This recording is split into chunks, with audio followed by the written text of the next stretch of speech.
Shalom, pemirsa yang kami kasihi, dimanapun berada kita bertemu kembali dalam diskusi pelajaran sekolah Sabat.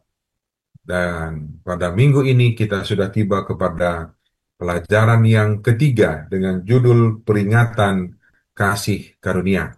Puji Tuhan kita dapat bertemu kembali dalam siaran rekaman pelajaran diskusi sekolah Sabat ini yang kami siarkan dari Studio Voice of Seven, Jalan Tanjung Anom nomor 7, Kantor Conference Jawa Kawasan Timur, kerjasama Departemen Komunikasi dan Departemen Sekolah Sabat dari Conference Jawa Kawasan Timur. Bapak Ibu, pemirsa yang kami kasihi, pada minggu ini ada dua hamba Tuhan yang akan memberikan kesimpulan untuk pelajaran Sekolah Sabat kita. Yang pertama adalah JMP Juan Leuna. Beliau saat ini sebagai pelayan di cabang Sekolah Sabat Negara Bali. Shalom. Shalom, Pendeta. Baik. Terima kasih. Kemudian yang kedua adalah JMP Henry Bonglaba. Beliau sekarang melayani di Jemaat Sembagus, Situbondo. Shalom, Pendeta Muda Henry. Shalom Pak Pendeta, shalom pemirsa yang ada di rumah. Terima kasih. Dan mereka yang akan memberikan kesimpulan untuk pelajaran kita pada sepanjang minggu ini. Bapak Ibu pemirsa yang kami kasihi, bila mana di antara saudara-saudara sekalian ada yang rindu untuk didoakan atau belajar Alkitab, maka tim kami dari Studio Voice of Seven dengan senang hati untuk melayani dan bisa menghubungi nomor yang ada di layar Bapak Ibu semuanya, dan kami akan melayani kebutuhan doa atau belajar di mana Bapak Ibu saudara sekalian berada. Dan terima kasih untuk partisipasi kita semuanya yang sudah menyaksikan akan rekaman ini. Kiranya dapat menjadi berkat bagi kita. Kita akan awali perbincangan kita pada saat ini. Kita akan berdoa. Pendeta Muda Henry Ponglaba akan pimpin kita dalam doa. Persilakan. Baik, mari kita berdoa. Bapa kami yang bertata dalam kerajaan surga, pada saat ini ya Tuhan, kami berterima kasih, bersyukur atas segala kebaikan yang Tuhan berikan dalam kehidupan kami. Saat ini ya Tuhan, kami akan mempelajari firman Tuhan melalui Sekolah Sabat, pelajaran yang ketiga.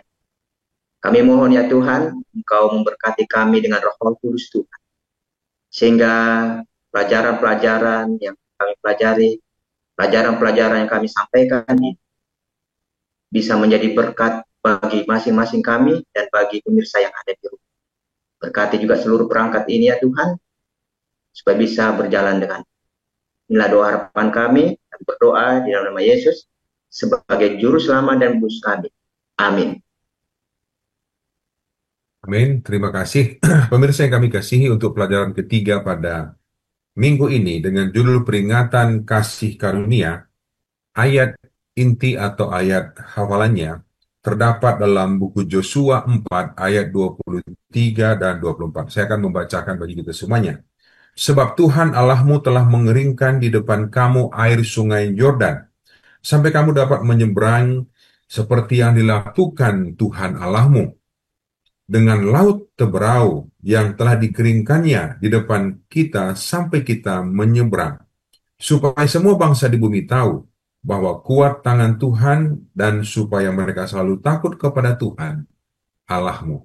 Inilah ayat tema kita untuk sepanjang pelajaran ini, tentang satu kisah bagaimana Tuhan mengeringkan sungai Jordan, bahkan juga laut Teberau, agar umat-umat Tuhan bisa lewat.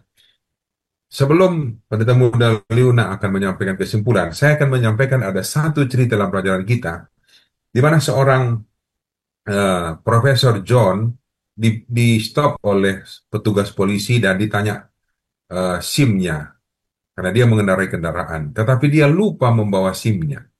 Pada waktu dia lupa membawa SIM-nya, polisi memberi surat tilang, tapi dikatakan ini bukan tilang, tetapi ini adalah uang sekolah.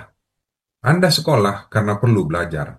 Dikatakan Anda ditilang supaya Anda belajar tidak lupa lagi untuk membawa SIM saat mengemudi. Bapak Ibu pemirsa, dalam hidup kita sering kita lupa sesuatu hal. Mungkin lupa nomor telepon, lupa kunci di mana, atau lupa dompet, atau lupa segala macam. Tetapi ada yang sering kita lupakan juga adalah apa? Kita melupakan akan kebutuhan rohani kita yang mengakibatkan konsekuensi yang berat kalau kita sampai melupakan kebutuhan rohani. Jadi pelajaran kita sepanjang minggu ini adalah belajar dari pelajaran menyeberangi Sungai Yordan oleh orang Ibrani yang akan disimpulkan bagian pertama oleh pendeta muda Juan Leona. Persilahkan, Mbak Juan. Baik, terima kasih atas kesempatan yang telah diberikan. Kita akan membahas tentang menyeberangi Sungai Yordan. Jadi ketika bangsa Israel itu mereka mau menyeberangi Sungai Yordan, ada suatu persiapan yang harus dilakukan dulu. Dikatakan bahwa tabut dan persiapan untuk menyeberangi Sungai Yordan mengingatkan bangsa Israel bahwa mereka tidak memasuki Kanaan dengan cara dan waktu mereka sendiri. Penaklukan itu akan berhasil hanya jika mereka mengikuti cara dan waktu Tuhan. Dikatakan lebih lanjut bahwa harus ada melakukan pengudusan, yang dimana itu melibatkan pembuangan semua dosa dan menyelesaikan semua kenajisan. Bahkan mereka harus menunjukkan kesetiaan mereka kepadanya dan percaya kepadanya sebagai panglima mereka. Nah, Bapak Ibu, saudara-saudara sekalian, sebagai manusia, kita tentu suka segala sesuatu yang instan. Begitu juga dengan dalam menunggu jawaban doa kita. Ya, banyak orang yang mau supaya doa mereka itu terjawab dengan cepat. Tapi pelajaran ini mau menyampaikan kepada kita bahwa segala sesuatu itu harus berjalan sesuai dengan cara dan waktu Tuhan saja. Dan sambil menunggu waktu Tuhan, jawaban doa Tuhan itu, ada respon yang harus kita lakukan, yaitu kita harus bertobat, kita harus percaya, dan setia menunggu waktu Tuhan.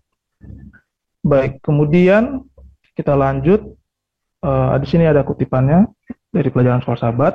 Para penulis Alkitab mengetahui dan bersaksi tentang fakta bahwa Allah yang menciptakan dunia tidak pernah dibatasi atau diatur oleh ciptaannya. Tidak ada yang mustahil baginya untuk dilakukannya. Nama dan kodratnya ajaib dan dia melampaui pemahaman kita. Allah Alkitab adalah Allah yang hidup, aktif dan hidup, yang dapat dipercaya oleh umatnya dengan menantikan tindakannya demi mereka. Pelajaran ini mau menyampaikan kepada kita bahwa Allah yang kita sembah itu adalah Allah yang sungguh-sungguh luar biasa. Kenapa?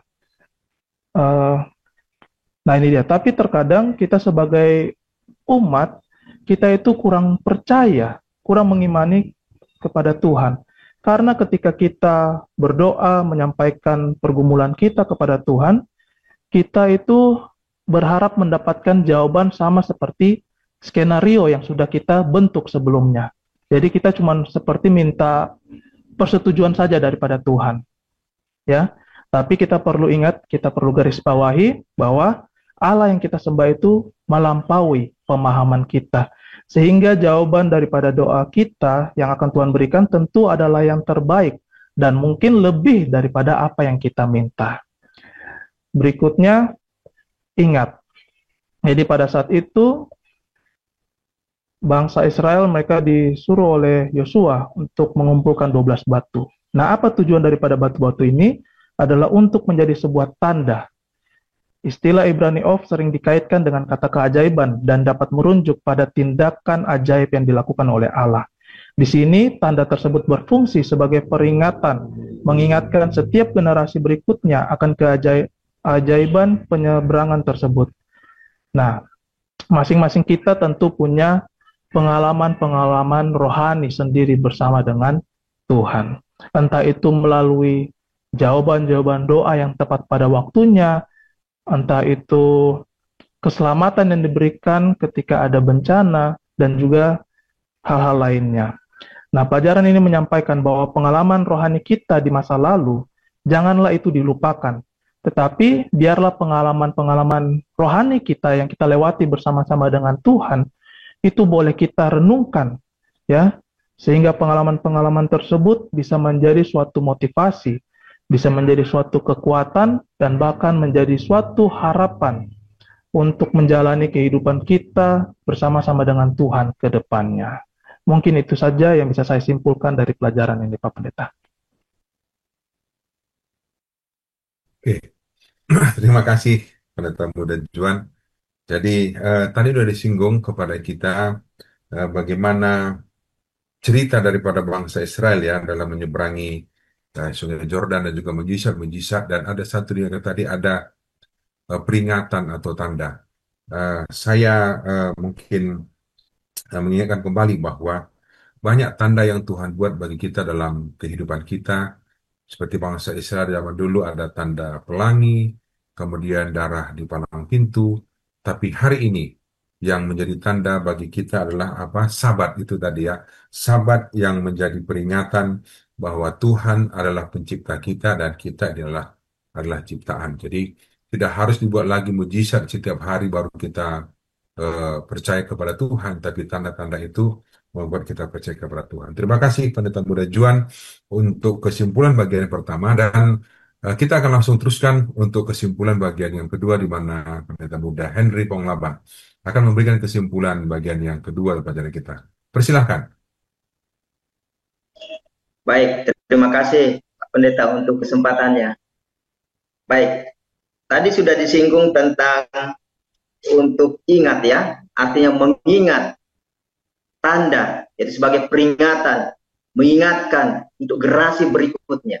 Artinya bahwasanya di sini bahwa kita jangan melupakan. Kalau dikatakan ingat, berarti apa? Tidak melupakan ya. Di pelajaran kita ini, khususnya di ayat inti kita tadi yang sudah dibacakan oleh Bapak Pendeta, yaitu dalam Yosua 4 ayat 23 dan 24, saya akan bacakan lagi ya Pak Pendeta.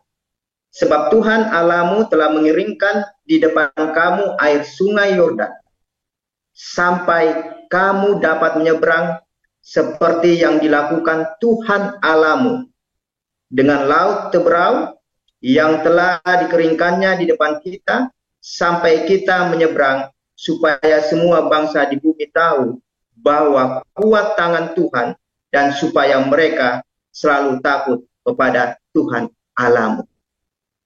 Kalau kita melihat di ayat ini, ayat inti kita sini, ada tindakan mengingat yang dilakukan oleh Yosua. Ya, kalau kita lihat di sini, dikatakan dia masih mengingat bagaimana Tuhan mengeringkan akan apa? Laut Tiberau. Ya, kalau kita lihat Yosua ini adalah generasi pertama yang keluar dari mana? Dari Mesir. Generasi pertama yang keluar dari Mesir. Dan saat ini peristiwa ini terjadi, yaitu ketika mereka memasuki lagi apa? Tanah perjanjian itu. Tetapi dengan peristiwa yang berbeda, yaitu apa? Laut, yaitu apa? Sungai Yordan, ya. Katakan Sungai Yordan ini ya. Jadi kita bisa melihat sini, Yosua dia selalu mengingat akan peristiwa-peristiwa yang sudah Tuhan lakukan, ya. Keajaiban-keajaiban yang Tuhan sudah lakukan di masa lalu dalam kehidupannya, ya. Sehingga ini juga menjadi apa? Dikatakan sini, kesaksian dari Yosua ini atau generasi-generasi ini bisa menjadi suatu kesaksian untuk generasi yang selanjutnya atau generasi-generasi yang di atas mereka, ya, di atas mereka ya. Ketika kegagalan mereka pertama kali untuk masuk ke tanah Kanaan, itu juga karena kegagalan karena 10 pengintai lupa atau tidak mengingat bagaimana Tuhan memberkati mereka, membuat mereka mujizat hingga sampai titik itu ya. Kalau kita bisa baca di dalam Bilangan pasal 13 itu. Ya, Bilangan pasal 13. Di sini kita bisa melihat bahwasannya begitu pentingnya untuk kita tidak melupakan akan apa yang Tuhan sudah lakukan dalam kehidupan kita sebelumnya. Ya, kalau ini mengenai tentang peristiwa tentang bangsa Israel keluar dari Mesir menuju tanah Kanaan, khususnya pada pelajaran ini menyeberangi Sungai Yordan, ya, menyeberangi Sungai Yordan. Katakan di sini bahwa untuk lupa di dalam hal yang lain itu lumrah, dikatakan pelajaran kita ya.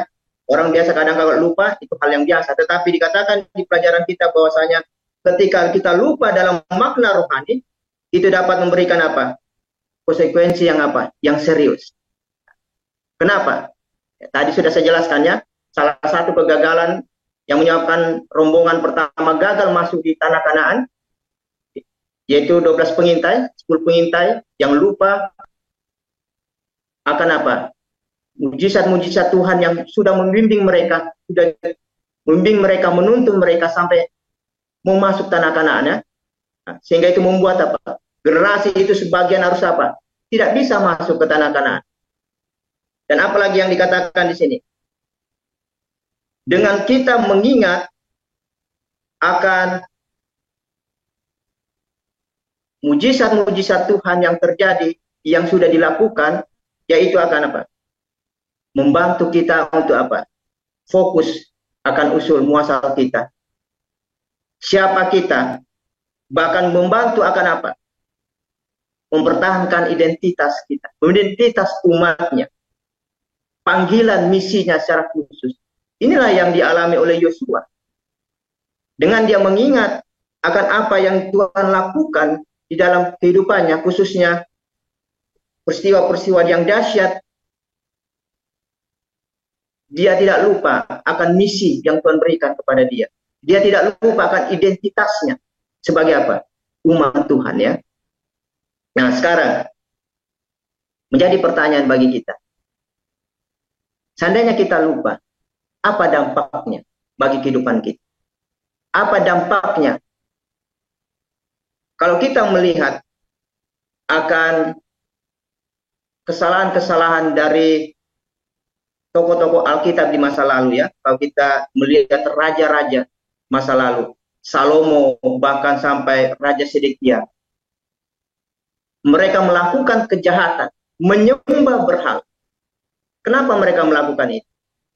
Kalau kita membaca di dalam Hakim-Hakim pasal yang ketiga ayat yang ketujuh saya akan baca ya. Orang Israel melakukan yang jahat di mata Tuhan, mereka melupakan Tuhan Allah mereka dan beribadah kepada para Baal dan para Asyera. Ya, bahkan dikatakan di Hakim-Hakim pasal 8 ayat yang ke-34 dikatakan orang Israel tidak ingat kepada Tuhan Allah mereka yang melepaskan mereka di tangan semua musuhnya di sekelilingnya.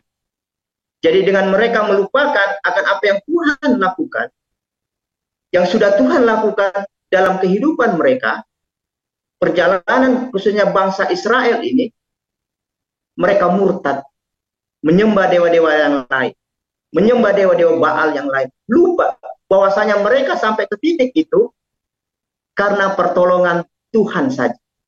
Ya, karena pertolongan Tuhan saja. Kalau kita bisa melihat di pelajaran kita juga sini bahwasanya apa?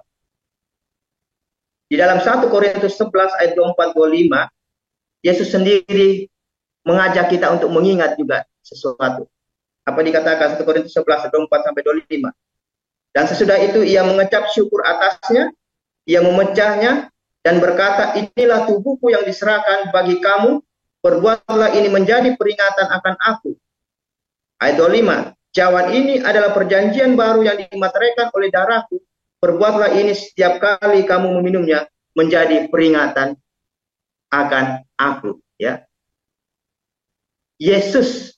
Ya. Kalau tadi di perjanjian lama ya, di perjanjian lama, bagaimana Yosua menyuruh untuk bangsa ini mengingat selalu, ya, mengingat akan apa yang Tuhan sudah lakukan. Yang tadi sudah diterangkan oleh sahabat saya, JMP Juan Leona, dengan membuat apa? Tanda menyusun batu. Dan Yesus pun, dia mengajak murid-muridnya, atau saat ini ya, kita murid-muridnya, untuk mengingat apa yang sudah dia lakukan. Tubuhnya, dikatakan roti yang melambangkan tubuhnya, anggur yang melambangkan darahnya, atau dengan kata lain bahwa pengorbanannya yang di kayu salib, yaitu untuk memberikan kita apa? Anugerah, kasih karunia ya, jadi kasih karunia. Kenapa kita harus mengingat akan pengorbanan Yesus ini? Kalau tadi umat Israel diperintahkan oleh Yosua untuk mengingat akan apa yang Tuhan sudah lakukan untuk menolong mereka. Begitu juga saat ini ya. Yesus menyuruh, memerintahkan untuk mengingat apa yang dia lakukan, bahkan melakukan apa yang dia lakukan. Dikatakan tadi kan, setiap kali minumnya menjadi peringatan akan aku, mengenang akan kasih karunia atau kasih Yesus yang Tuhan Yesus sudah berikan kepada kita ya. Bahkan di dalam Yohanes 14:26 dikatakan apa? Penghibur itu atau Roh Kudus itu juga apa? Dialah yang akan mengajarkan segala sesuatu kepadamu dan akan mengingatkan kamu akan semua yang telah kukatakan kepadamu.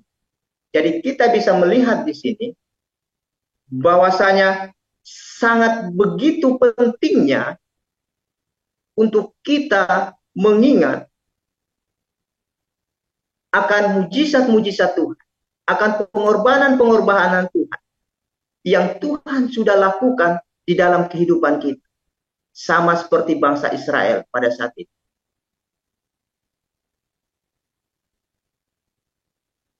Bagaimana dengan kita saat ini? Israel secara rohani. Ya, Israel secara rohani. Katakan di pelajaran kita bahwa kita lebih membutuhkan akan mengingat akan apa yang Tuhan sudah lakukan terhadap kita. Dikatakan di sini, Israel rohani berada dalam bahaya yang lebih besar untuk melupakan Allah dan dibawa ke dalam penyembahan berhala dibandingkan dengan umatnya di masa lampau.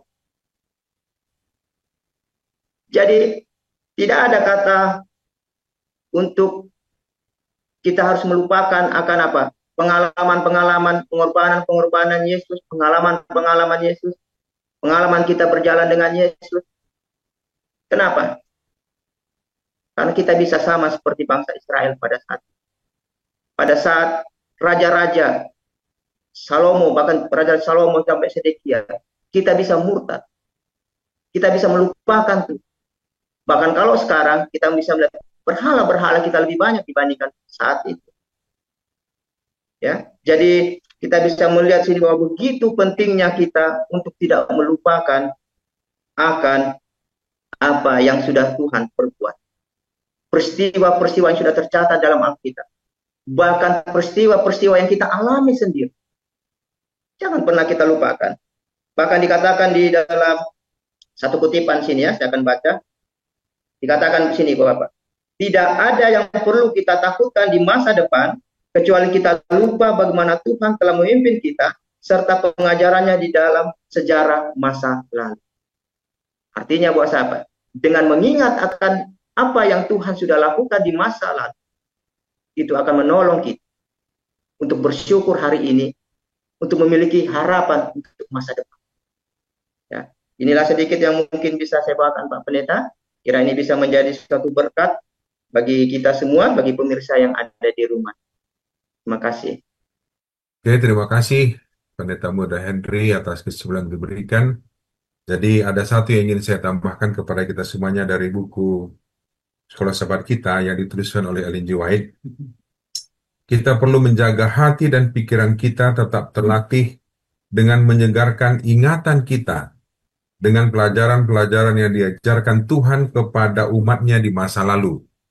Maka bagi kita, sebagaimana Dia merancangnya bagi mereka, ajaran firman-Nya akan selalu menarik dan mengesankan. Jadi, peringatan tentang kasih karunia ini mengajarkan kepada kita supaya tidak melupakan akan pertolongan Tuhan, akan kasih Tuhan, perbuatan Tuhan, perlindungan Tuhan kepada kita di masa yang lalu, dan supaya membuat kita tetap percaya dan berserah kepada Tuhan. Terima kasih Pendeta Muda Juan dan Pendeta Muda Henry yang sudah memberikan kesimpulan untuk pelajaran kita pada minggu ini, dan terima kasih kepada semua pemirsa yang sudah menyaksikan. Kiranya dapat menjadi berkat bagi kita, dan sampai ketemu minggu yang akan datang untuk pelajaran berikutnya. Dan kita akan menutup diskusi kita ini. Pada kesempatan ini kita akan berdoa. Doa tutup akan dibawakan oleh Pendeta Muda Juan Leuna. Kami persilakan. Baik, kita sama-sama tunduk kepala, kita bersatu dalam doa. Ya Tuhan, Allah Bapa kami yang bertata dalam kerajaan surga, kiranya melalui firman Tuhan yang telah kami dengarkan maupun kami bagikan, boleh menjadi suatu kekuatan yang baru sebagai pengingat bagi kami untuk mengutamakan Tuhan, untuk mengarahkan pandangan kami kepada Tuhan, dan mengikut sertakan Tuhan di dalam setiap rencana hidup kami. Kami manusia yang lemah Bapa, tapi kami percaya bahwa Tuhan punya rencana yang terbaik bagi masing-masing kami. Bantu kami Bapa bila mana kami lemah. Kami boleh diingatkan atas segala mujizat yang telah Engkau lakukan kepada kami di masa lalu, sehingga masing-masing kami boleh kedapatan setia sampai kedatangan Tuhan yang kedua kali. Ampuni segala dosa dan kesalahan kami Bapa, karena kami alaskan doa yang jauh daripada sempurna ini, hanya dalam nama Tuhan Yesus yang adalah Tuhan dan Juru Selamat kami yang hidup. Amin. Ya, oke. Terima kasih banyak kepada kita semuanya. Sampai bertemu lagi dan Tuhan memberkati.